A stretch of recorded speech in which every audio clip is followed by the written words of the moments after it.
si mwingine bali ni mbunge wa Kigoma mjini anayefahamika kwa jina la Clayton Revocatus Chipando. Ni majuzi tu hapa nimetoka kumzungumzia nikiwa nasema kwamba ni moja kati ya watu ambao shule imeonekana kwake ni kidogo, lakini hekima zilizotukuka na uwezo mkubwa wa kufikiri, leo hii amefanikiwa kuwapandisha manguli wakubwa wa muziki ambao wanapatikana ndani ya nchi ya Tanzania, na si mwingine bali ni Diamond Platnumz aka Simba pamoja na Ali Kiba. Huyu naye ni mfalme wa muziki hatari kabisa, watu ambao wanachuana vikali na imekuwa akisemekana kwamba wana skendo kubwa ambazo zinawahusu na wameshindwa kusogeleana kwa ukaribu kwa kipindi kirefu sana. Salimia jirani yako, salimia.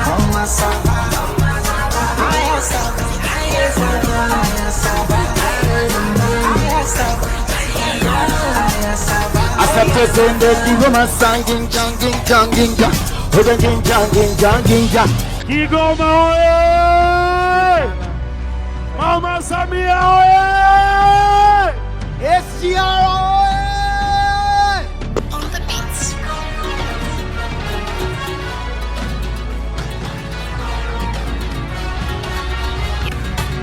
Msimbazi yoleo toka zamani.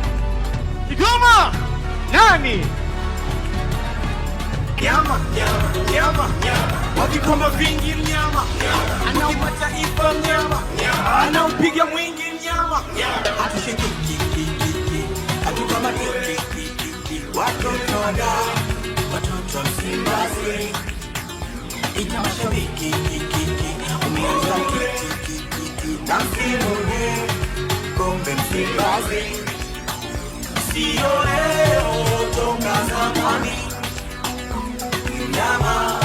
Lakini mbunge huyu wa Kigoma mjini ambaye tunamfahamu kwa jina la Baba Levo na tumekuwa tukimchukulia kama chawa, leo hii ameweza kuwapandisha manguli wa muziki katika jukwaa moja ambalo ameweza kuperform ndani ya Kigoma mjini, na mgeni rasmi alikuwa si mwingine bali alikuwa ni mheshimiwa Rais wa Jamhuri ya Muungano wa Tanzania ambaye ni Samia Suluhu Hassan. Bwana, hao hapo wakiwa na perform ndani ya mjengo. Karibu sana, lakini pia usisahau kusubscribe, kulike na kucomment.